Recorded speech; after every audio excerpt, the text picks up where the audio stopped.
I'm Mark Carlson. And I'm his wife, Mary Pat. Markcarlson.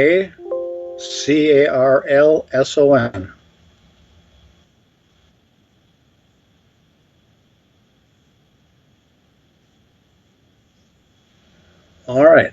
The building itself, we moved. It was over where Clay Bay Pottery is, Woodward Engineering.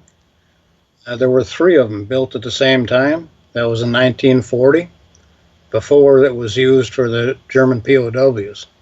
They were actually 5 years old at that time because the prisoners were only held there for the harvest of 1945. And there was 291 kept in those three buildings. The other two buildings have since been torn down. So we moved that particular building to the present location. It's got to be, well, it was 9/11 was taking place at that time. I was in that building, had a radio on when the first tower got hit. So that was the start of moving that building right there. By October of that year, we had the building physically where it is now.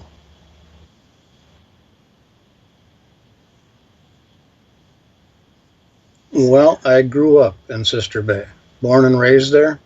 So I remember well when they were being occupied by, the migrant laborers. And the building was going to be torn down. Wisconsin Public Radio put their transmitter antenna behind the building, and they wanted to purchase the land. Condition of the purchase was all structures had to be removed. So it was going to be torn down. Mitch Larson, he's got the on-deck clothing stores in Sturgeon Bay, Fish Creek, and Sister Bay. He knew I was looking for a building, so he approached me. He said, "I got a deal for you, Mark. You can have it. Just get it out of here." And I just thought it was a very neat building. I knew nothing about the German POWs when I moved the building. I first learned about them when Glenn Fagerstrom, a friend of my dad's, stopped in when I was working on it, converting it into a market. Casually mentioned to me, he said, "I picked up German POWs from this building." First I'd ever heard anything about it. So that was like 17, 18 years ago. And like I said, I grew up there. And nobody ever mentioned anything about German POWs. It just wasn't talked about. So that was a startling, discovery for me. So, well, I just couldn't hardly even believe them. German POWs were kept in this building. He said, yes, they were. He picked them up there. They picked cherries on his father's orchard, which is right on Wildwood Road there. And he drove over in a Model T Ford flatbed truck, picked him up in the morning and brought him back in the evening. And they actually ate at their back porch, had soup and sandwiches, and had a guard with them. But the guard never had anything to do. They had no intention of escaping or going anywhere. They were just young people and enjoyed their time in Door County. But that was the first I ever learned anything about it. So, that. Pardon? Oh, yeah. Talk about the book. There's, been so much interest in the last years.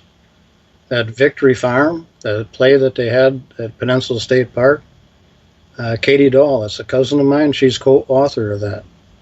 So, there's been so much, information, new information in the past many years that was never, ever mentioned, like I say, until, not that many years ago. People just didn't talk about it.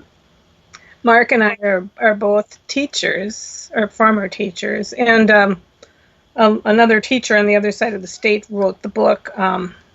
Stalag, Wisconsin, by Betty Cowley. It's a very informative book. It covers a lot of the different prisoner of war camps in the state of Wisconsin. So it's got all the information on the ones that were in Door County for sure. There were 2,400 German POWs in Door County in 1945. which 291 of them were kept up. They called it Ellison Bay at that time. It's actually Friedland orchards at that time in history.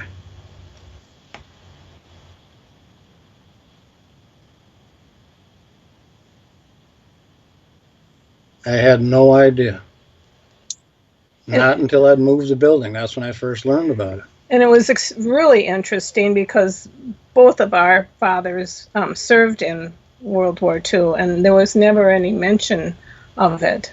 And yet here it was so close to home. It was home. And both of them were in the Signal Corps. The prisoners that were kept in that facility were captured in North Africa. And that's where both of our fathers were, North Africa, up through Sicily, up through Italy. So, and of course there was some, concern of the people that lived in Door County about having these German POWs here being treated very well. And how were the American soldiers being treated in Germany? And of course we know now there was no comparison. The ones that were kept here, they loved it. Well, you've got to understand, first of all, I guess, that we've learned later that at least 80% of those German prisoners wanted nothing to do with the war. They were forced to serve. So, I mean, they were happy to be captured, brought over to the United States, and treated well. Talk about the building a little bit, the outside, the inside. Well, that building is exactly the way that it was. We tried to keep it, well, we added some doors, granted, and what have you, but we wanted to keep the face of it looking just like it was. We had a woman from Washington State stop in several years ago. She was on her way back to Germany. She was from Germany and had found that her uncle had been kept in Ellison Bay, Wisconsin. So she took several pictures of the building inside and out and what have you. And I was hoping she'd contact me again, but she didn't. She's back in Washington State, but I'd like to find out whether or not her uncle recognized the building. Because, I mean, they're different structures. They're built to house migrants. That's what they're made for. Shotgun houses, basically. And all the rooms were basically 14 by 14. So they have 100 men in that building. It was... Still, it was much better than a lot of other prison camps in Germany. And we do have some of the furniture that was supplied by the American Army. And it says U.S. Army issue, and they had bunk beds and tables and chairs and kerosene heaters for heat. But they basically worked doing whatever needed to be done. Cherry harvesting, picking stones, pruning. When they left Door County, the ones that I knew about went to Rhinelander and worked in the logging industry up in Rhinelander. So,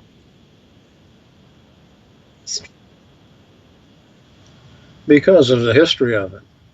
Like I say, when I was young growing up there, then of course it was filled with a lot of Latinos and Mexican families. And they put a whole family in one of those rooms. So just having possibly 8 prisoners, that wasn't cramped at all, really, with the bunk beds.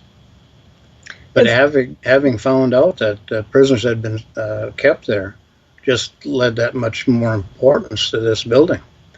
And I've had so many people thank me for saving it, because if I wouldn't have moved it, it would have been bulldozed. History would have been gone. I guess it's all about the history of it. To be able to have people walk in and realize that we haven't refinished the floors. Those are the floors that not only the German prisoners walked, but the hundreds of migrants that came and stayed in those buildings. And Door County could never have been the cherry production center if they hadn't had those thousands and thousands and thousands of migrants. And being teachers, we really wanted to have that opportunity for people to step in and realize that it's a 14 by 14 room. It's tiny. There's no plumbing. There's no heat. There's no insulation. We've put some in the roof now, but basically it was very temporary housing. And for the Germans prisoners, that was they were pretty fortunate to be able to stay in places like that. I mean, hardwood floors and an electric light bulb. That was top shelf, you know. No bathrooms.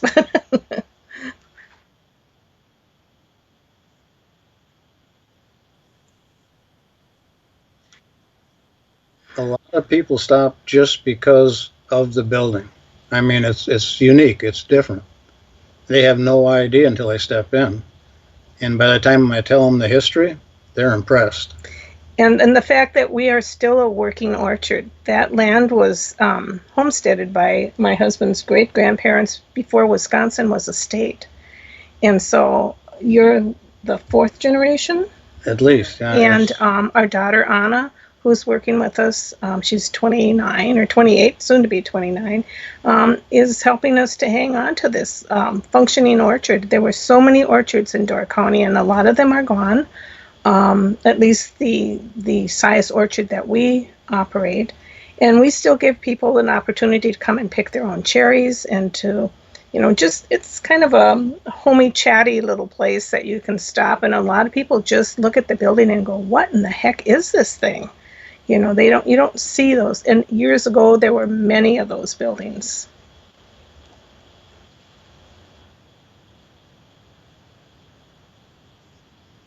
Absolutely. Yeah. And we give them a chance to come in. Some of them, just stop and talk. They just want to know a little bit more. And some do know about the history now simply because there's so much more interest in that era. And, it's almost a thing of the past, but because we don't have those migrants coming by truckloads and busloads and the colorful time when all those families came, and it was just cultural diversity. He grew up running with these kids that came from all over the place. He thought everybody in Wisconsin had the opportunity to spend their summer playing with these kids from all over the place, and their music and their food and all the things that were part of that. And of course, we weren't around when the prisoners were there, but his mother was a widow. Her first husband was shot down during World War II, and he didn't come back. So he was one of the few casualties of Door County for World War II. So I'm sure that had to be so impactful on my husband's family, and I'm sure that's why they didn't really share a lot of history about it. I'm sure.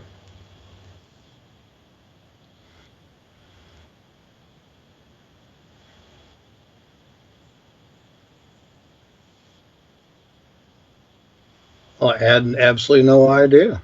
And I'm thinking that's why. And I do remember when we were restoring that building, Katie Dahl, who was the co-author of Victory Farms, was picking cherries for us in the summer in her spare time.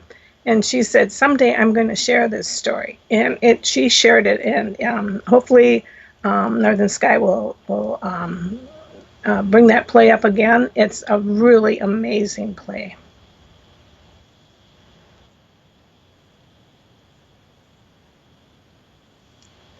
I got no other choice. You know, We're there it's for the ours long now. haul, and it's Yeah. been a long haul. We do have two rooms on the northern end of the building that we're hoping to refurbish. There's not much we have to do to it because they didn't have much in those rooms. But one would be a migrant picker room, and one would be a prisoner of war room, German prisoner of war room, because we do have some of the actual furniture that was used in those buildings. Thankfully, somebody else had a desire to preserve a little bit of history, and when they found out what we were doing, people are sharing things with us. And I think it'll be something that hopefully will be there for a while. I know right now it looks pretty weathered on the outside, but we are in the process of refurbishing, just putting some paint to preserve the wood more than anything else. It's got a lot of patina right now.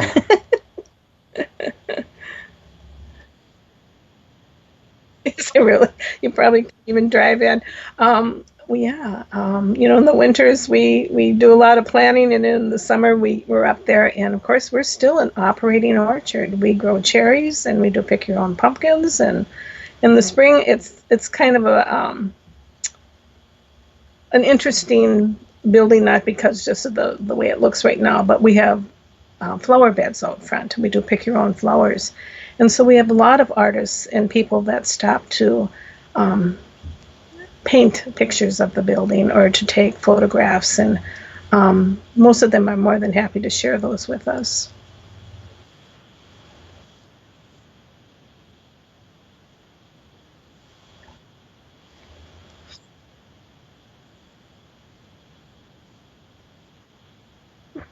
I'm very proud of it. I'll tell you that. If I hadn't done it, it wouldn't be. I mean, you just don't find them. There's very, very few buildings that were built to house migrants standing any longer. So, And the other part is, I just really, it brings almost tears to my eyes to be able to preserve something that recognized those migrant workers that came, and those families of mom, dad, grandma, and 12 kids that were put into one of those rooms, and to be able to say, they did this for us. And this is part of their history, and it's definitely part of ours. And they just need to be recognized. There's no statues recognizing them. There's no other, pieces of that history left. And we have more of the migrant people that were children stopping and saying, I picked cherries on this orchard. I remember being here. We liked being in Door County because we were standing. We weren't crawling on the ground in dirty fields picking. We were standing in beautiful orchards, and we could swim in the bay or Lake Michigan at night. And it was just a good place to be. So for us to be able to preserve both of those pieces of history is significant. And this summer we hope to be doing some evening demonstrations and inviting people in just to talk about the history of the building.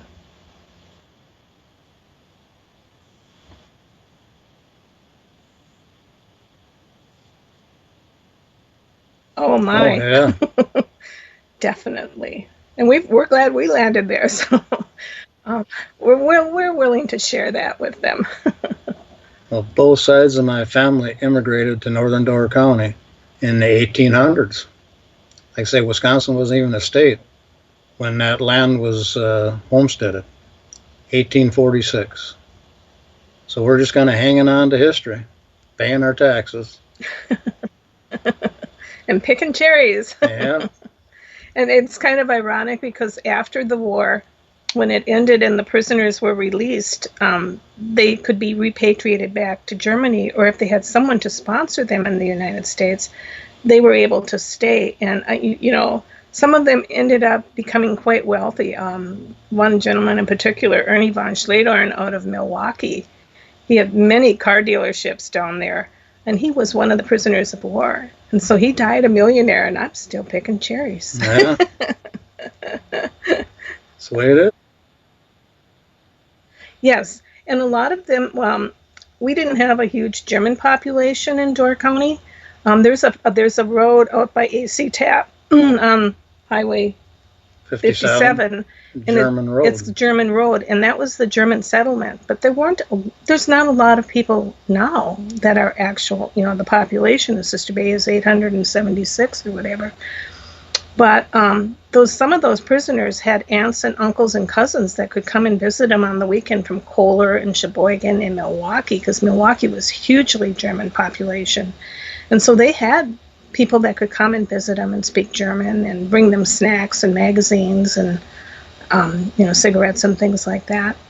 And so when they were released, if they could find someone that would sponsor them, they were able to, once they were cleared of any war crimes, they were able to stay. And we needed a workforce in the United States at that time to help us rebuild, because the men had all been, men, some women, had been gone for so long. So they helped us rebuild our state. We need workers right now, too. You want to pick some cherries? Yeah, I pay $3 a pail.